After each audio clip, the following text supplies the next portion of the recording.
Hi, I'm Jeff Davis. It's time now to head out on the wine road.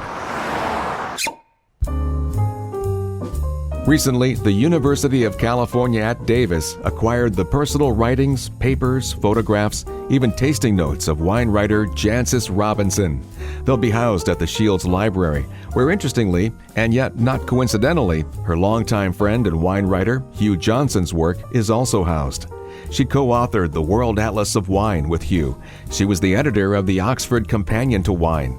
She's the wine correspondent for the Financial Times, holds the Masters of Wine credential, and even advises the wine cellar for Queen Elizabeth II. There's much more I could say, but let's get to it. The first thing I asked her was how she jumped from a mathematics and philosophy degree at St. Anne's College and Oxford into an assistant editor position at the trade magazine Wine and Spirit. I took a salary drop. That helped.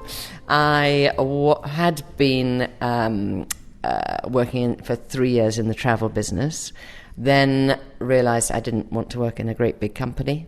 Dropped out for a year to Provence, where I was surrounded by vineyards and people who really valued eating and drinking, and was determined when I got back to London to find a job in either food or wine, and applied for this one. And I think they were impressed that I'd taken a salary drop and that I'd organised the skiing side of Britain's largest travel company, and thought, here's a good organiser. She'll organise herself to learn all the many things she doesn't know. And I'm sure seeing the vineyards and writing so much about the wine industry helped you really get enamored with the industry, and it didn't take too much longer. 9 years later, you earned the Master of Wine. Well, I fell in love with wine when I was at Oxford, actually, with just being exposed to really good wine, and in particular one great Burgundy that just lit the flame the way that many of us who end our lives. Is that what we call the Epiphany wine? Yeah, that was the Epiphany wine. So I was already mad about wine, and it was just a question of ignoring my contemporaries' view of food and drink at that stage, amazingly enough, back in the 70s, that they were irredeemably frivolous subjects that an Oxford education would be wasted on. But by the time I'd got into the Wine and Spirit Education Trust treadmill, it really wasn't a very big step, in a sense, to having a go at the Master of Wine exam, because one follows fairly naturally on to the other if you're a masochist, basically. I read that as a successful wine writer and critic, that led you to become the wine consultant for British Airways Concorde and their cellar luxury selection. That must have been a very fun and honorable position. It was fun, and it was particularly fun to travel in Concorde a couple of times, which was it. And I was around Heathrow when the last flight came in to land, and it was very, very emotional, actually. I think a lot of people had a lot invested in that plane. But the wines we chose for Concorde, and it was great fun, actually, at that stage, being one of several British Airways wine consultants, because others were my friend Hugh Johnson, there was Michael Broadbent of Christie's, and we all just had a great time together. But after 9/11, they cut it back to just one wine consultant, which was me, which was sort of slightly less fun and more like hard work. No, but the Concorde cellar was so good that you would actually choose to get on that plane and drink those wines, which you can't say about many flights today. Right. I guess if you had the pocketbook that allowed you to do that, you knew it was going to be a wonderful flight and some wonderful wine along the way. Well, you'd be very disappointed if it wasn't, wouldn't you? Yeah, right. Aside from editing the World Oxford Companion to Wine and also working with Hugh Johnson and the World Atlas of Wine, you are well aware that Hugh donated his works here to UC Davis just a year ago. Now, did he help you get in here this year? Very much so. It was Hugh who hosted Mackenzie Smith, librarian here, and then said to me, she wants to meet you.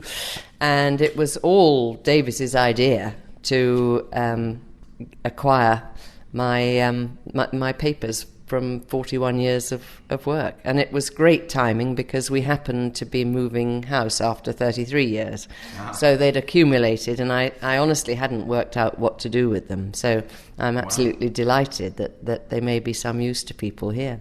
Yeah, there's some moving expense you didn't have to worry about. Huh? Exactly. Saved me 13 FedEx boxes. If you had a choice of any place in the world, would there be somewhere else, or would you pick UC Davis Shields Library?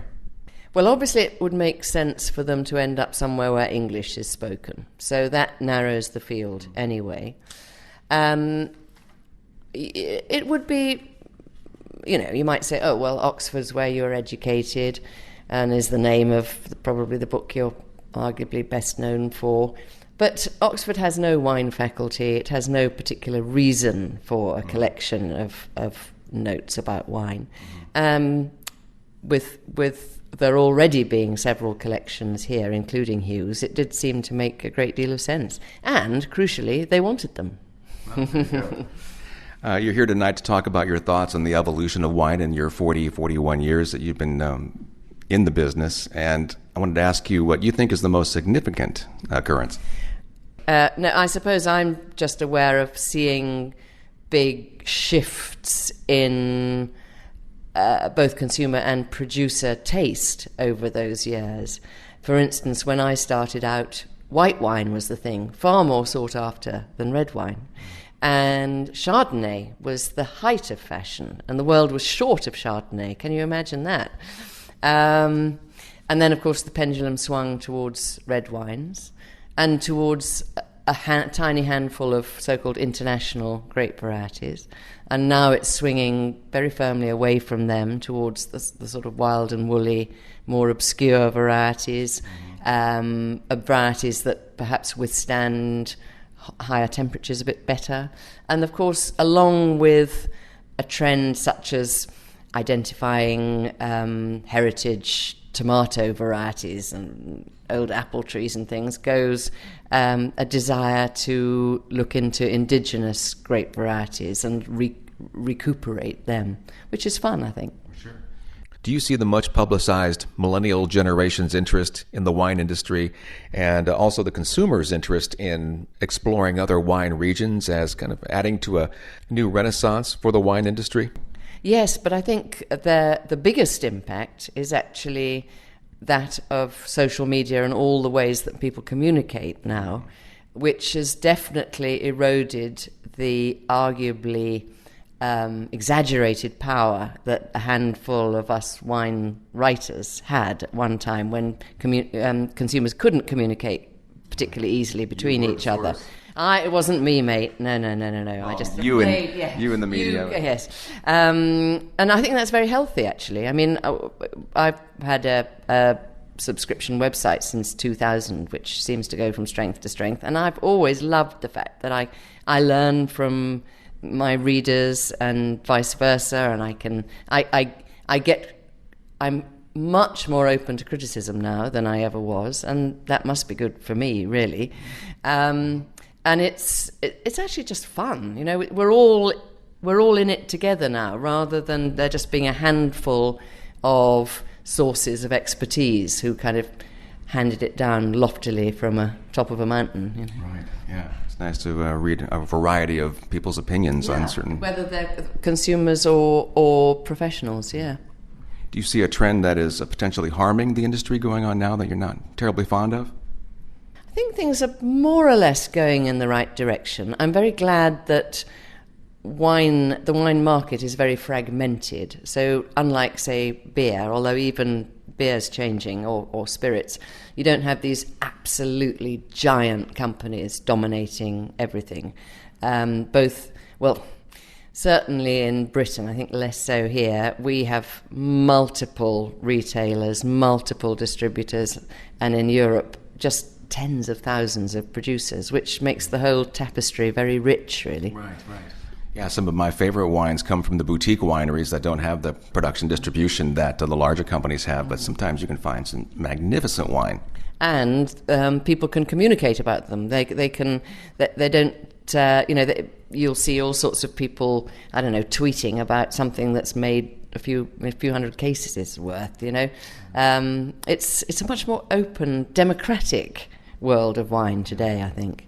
You kind of touched upon it earlier, but do you see global warming being an issue? Well, wine is absolutely in the forefront of showing the symptoms of global warming, more perhaps than almost any other product, actually, because it's made each year very obviously.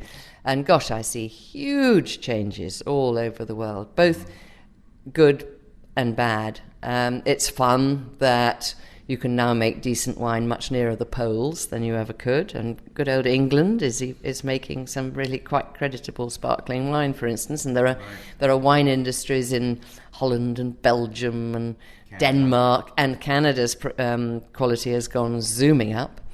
But in regions, say, like Chateauneuf, bits of Australia, they're really under the cosh in terms of heat and drought. Well, I don't have to tell you about drought until very recently. Right. Thank goodness. I imagine this might be an ever-changing answer.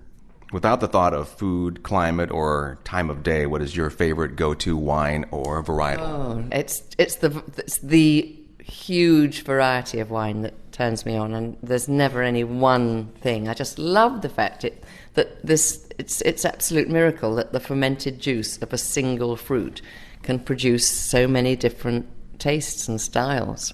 Love it. And the world, I'm still exploring the world of wine.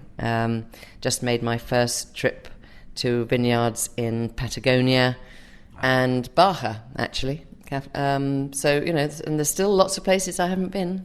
Have you been to Uruguay yet? They're making some fabulous wine down there, and what a beautiful country. Yes, I have. I was there with the family, I think actually way back in 2002. Haven't been since, but my colleague, Julia Harding, who is a major contributor to the Oxford Companion to Wine with me, she's off to Argentina and Uruguay as soon as I get back home.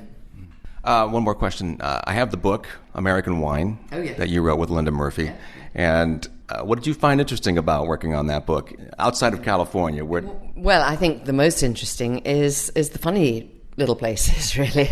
Everybody knows about California and even Oregon and Washington. But, who would have thought that there would be such good fizz coming out of New Mexico, for instance, the Gruet lot. And I've always been very interested in the wines of New York State, for instance, and the mystery that for so many years Manhattanites never ever drank them. But I think even in Manhattan they're getting a bit of traction now. Oh, yeah. Finger Lakes are doing really well. Yeah.